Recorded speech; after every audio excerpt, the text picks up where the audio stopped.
Olá, sejam muito bem-vindos a mais uma análise detalhada. Hoje a gente vai pular direto para uma batalha jurídica gigantesca que acabou de aterrissar no Supremo Tribunal Federal. O assunto é o embate constitucional sobre o novo marco legal do licenciamento ambiental brasileiro. Nós vamos desvendar, passo a passo, exatamente o que está em jogo, quem são os atores nessa disputa e como a mais alta corte do país está lidando com isso tudo.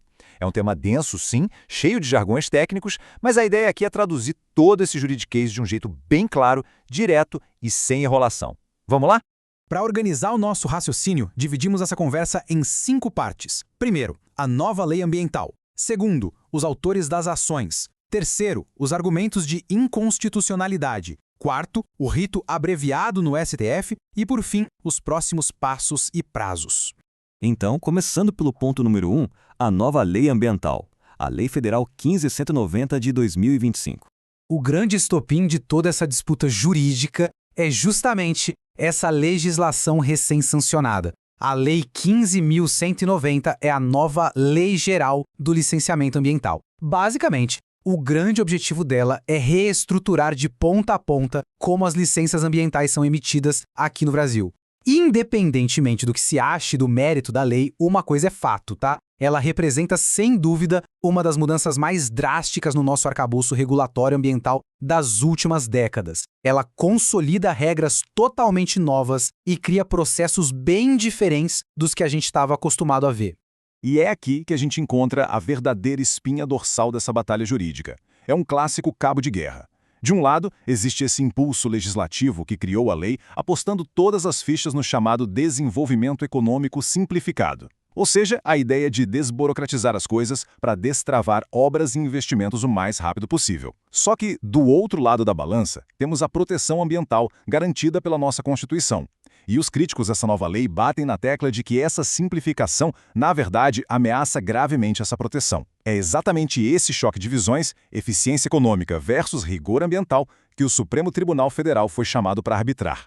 O que nos leva ao ponto 2, os autores das ações. Afinal, quem está contestando a lei?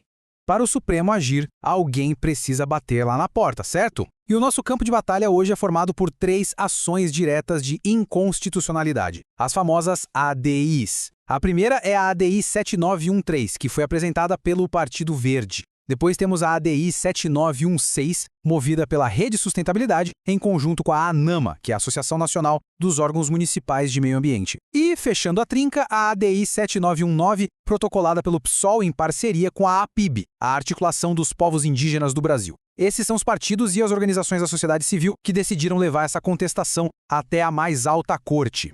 Ponto número 3. Os argumentos de inconstitucionalidade.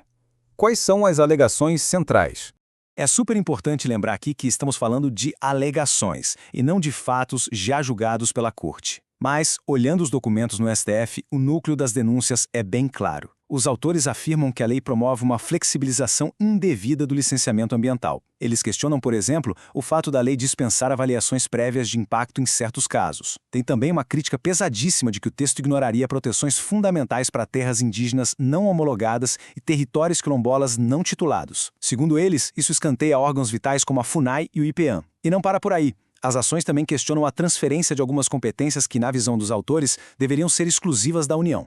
Traduzindo um pouco mais o jargão, o grande alvo dessas críticas tem nome e sobrenome, ou melhor, tem siglas. ALAC e ALAI. LAC é a licença por adesão e compromisso, e LAI é a licença ambiental especial. São os novos procedimentos simplificados que a lei criou. O ponto de atrito gigantesco aqui é que os autores das ações repudiam a aplicação dessas licenças rápidas e até a dispensa total de licenciamento para atividades que podem ter um impacto médio ou até mesmo alto, com um enorme potencial de degradação ambiental.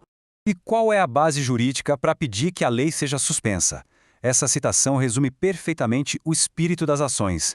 Os autores alegam violação ao direito fundamental ao meio ambiente ecologicamente equilibrado e ao princípio da proibição de retrocesso social. Eles cravam essa argumentação direto no artigo 225 da nossa Constituição.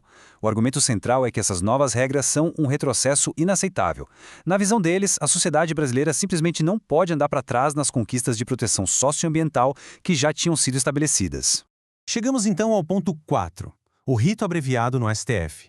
Como o Judiciário respondeu até agora? Entrando na fase processual da coisa, o ministro relator Alexandre de Moraes respondeu usando uma medida bem específica. E isso levanta uma dúvida importantíssima para a nossa análise de hoje. Afinal, o que significa a aplicação desse tal rito abreviado previsto no artigo 12 da Lei 9.868? E por que essa escolha técnica faz tanta diferença no rumo dessa história toda? Bom, a resposta é que o rito abreviado é basicamente um mecanismo que o STF usa para acelerar casos que têm uma relevância social gigantesca e um impacto direto na segurança jurídica do país.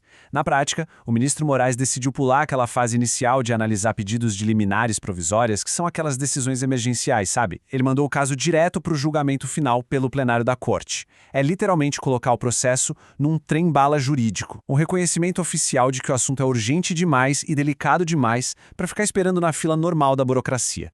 O que nos traz ao nosso último ponto, o número 5, os próximos passos e prazos, como fica o cronograma. Com esse rito abreviado acionado, o relógio lá em Brasília começa a correr num ritmo frenético. O cronograma do futuro imediato é super rápido e sucessivo. Funciona assim. Nos primeiros 10 dias a contar da notificação, o presidente da República e o Congresso Nacional são obrigados a prestar todas as informações e explicações sobre a lei que eles aprovaram. Logo em seguida, a Advocacia Geral da União, a AGU, tem 5 dias cravados para apresentar a manifestação dela. Acabou esse prazo, os autos voam para a Procuradoria-Geral da República, a PGR, que tem mais 5 dias para dar o seu parecer. É um baita esforço coordenado para ouvir a cúpula dos poderes em tempo recorde antes de tomar uma decisão definitiva. Para fechar nossa análise, fica no ar uma pergunta central, que é o verdadeiro X da questão.